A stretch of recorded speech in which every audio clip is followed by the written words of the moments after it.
Okay, let's unpack this. Imagine trying to achieve something, something the entire scientific world had basically written off as absolutely, definitely impossible. Yeah, like completely off the table. We're talking about breaking open the very core of an atom. I mean, for decades, the atomic nucleus was seen as this unbreachable fortress. An impossible target. Something you just couldn't touch, let alone crack open. Right. Sounds like pure science fiction, doesn't it? But today, we're diving into the incredible true story of a man who, with his partner, didn't just dream it, they actually did it. Hmm. We're exploring the journey of Ernest Walton and John Cockcroft, the very first people to split the atom, and how that single act, well, it reshaped reality. And our guide for this deep dive is an article called Ernest Walton, Splitting the Atom and Shaping the World. And it gives us a really great window into Walton's life and the huge significance of his work. Absolutely. So our mission here is to pull the key threads from this article. We want to trace Walton's path, from a young, curious kid in Ireland all the way to becoming a Nobel laureate. It's quite a journey. It really is. We'll explore the immense challenge they took on, the actual moment of that seismic breakthrough, and then the profound but also kind of complex legacy their work left behind. Yeah, there are definitely layers to it. So get ready for a story packed with surprising turns and a really powerful human element behind a truly world-altering scientific leap. It's a real testament to what focused determination can achieve, isn't it? It absolutely is. So let's start where his story begins, according to the article, on the rugged Irish coast in a town called Dungarvan. You can almost feel the sea breeze there. Yeah, it paints quite a picture of his early life. His father was a clergyman, a sort of central figure in the community, a world grounded in, well, discipline, faith, but also filled with the mysteries of nature, the rhythm of church bells.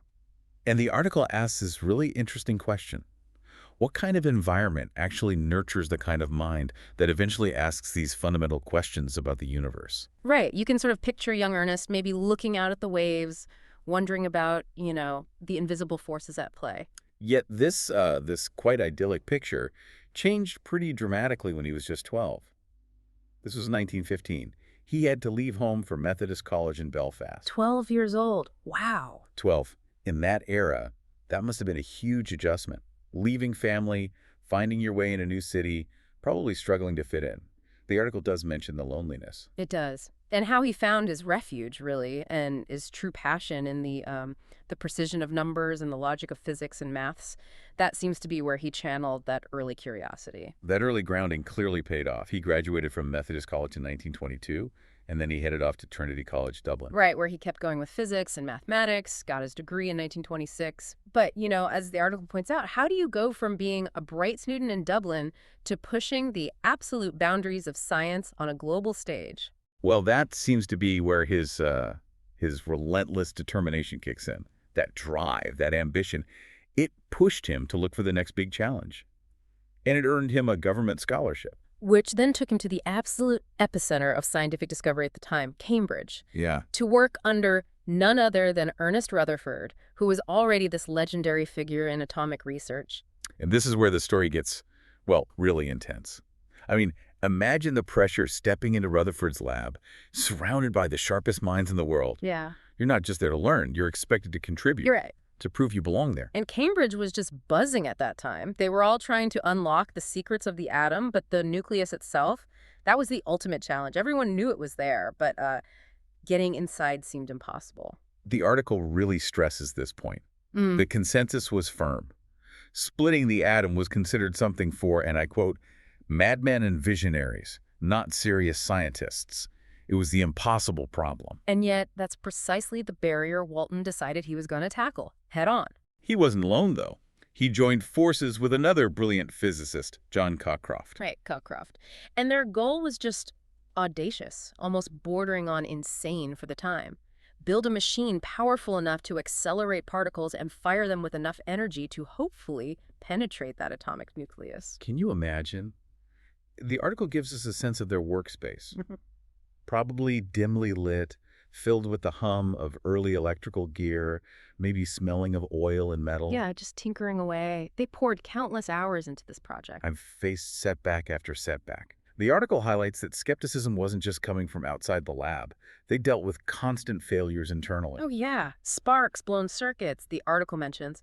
Just the crushing weight of doubt that maybe, just maybe, everyone else was right. It would have been so easy to just give up. Absolutely. But they didn't. The article mentions they actually drew inspiration from George Gamow's quantum theories, this idea that even without enough sort of classical energy, there was a probability a particle could actually tunnel into the nucleus. Okay, so like a loophole in the rules. Sort of, yeah. A quantum mechanical loophole. That glimmer of possibility kept them going. The article beautifully describes them as explorers, charting unknown territory, guided really by little more than pure curiosity and sheer courage. And after all that struggle, all that dedication, it finally happened. The breakthrough moment. Oh, they... A fateful day in 1932, right there inside the Cavendish Laboratory at Cambridge. They used their homemade particle accelerator, which the article calls a towering device of wires and tubes, just picture that, Wow. to bombard atoms of lithium with protons. Huh? Simple protons. And the impossible occurred. The lithium nucleus split. But here's what's truly fascinating, and the article really emphasizes this. It didn't just break apart, it transformed. Transformed? How? The lithium nucleus, when it got hit by a proton, didn't just split, it turned into two helium nuclei. Alpha particles. Wait, seriously? So they changed one element into another? Exactly. Think about that.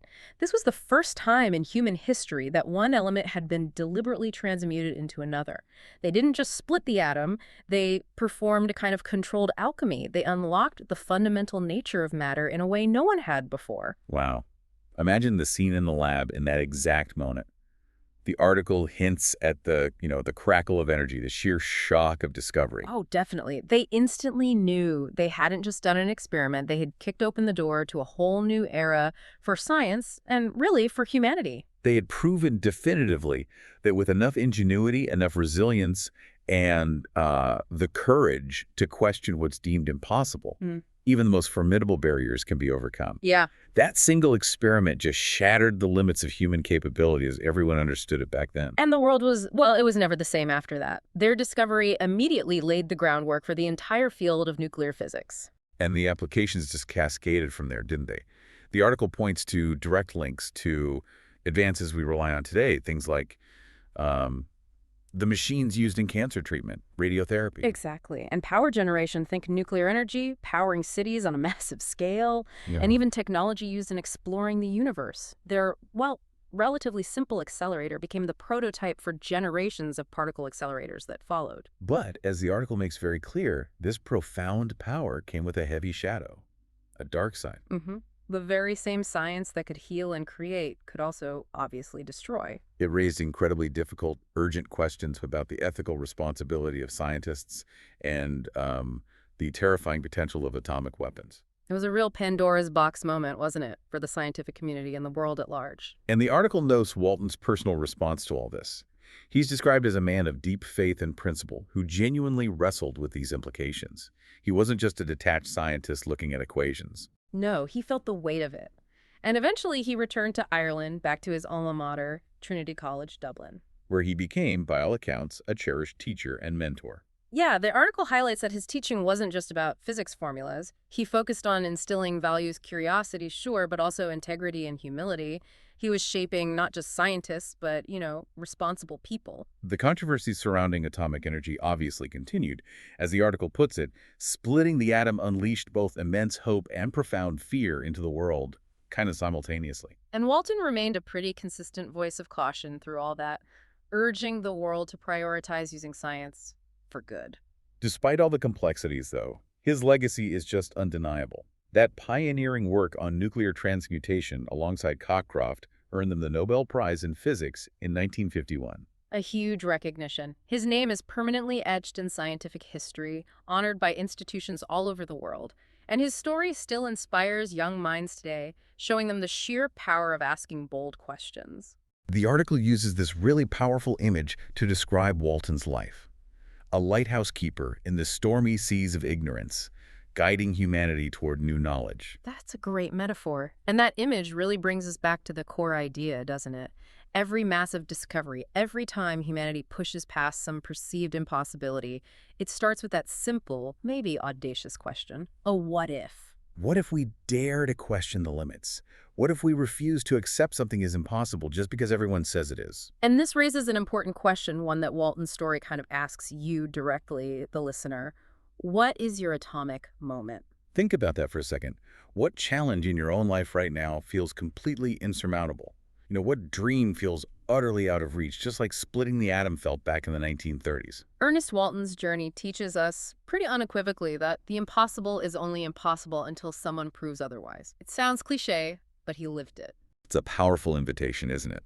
His story is an inspiration to take that first, maybe difficult step, to ask the challenging questions, and most importantly, perhaps, to persist. Absolutely. To keep going through the setbacks, the blown circuits, the doubt, just like he and Cockcroft did in that Cambridge lab. That resilience is the real fuel for any breakthrough, isn't it?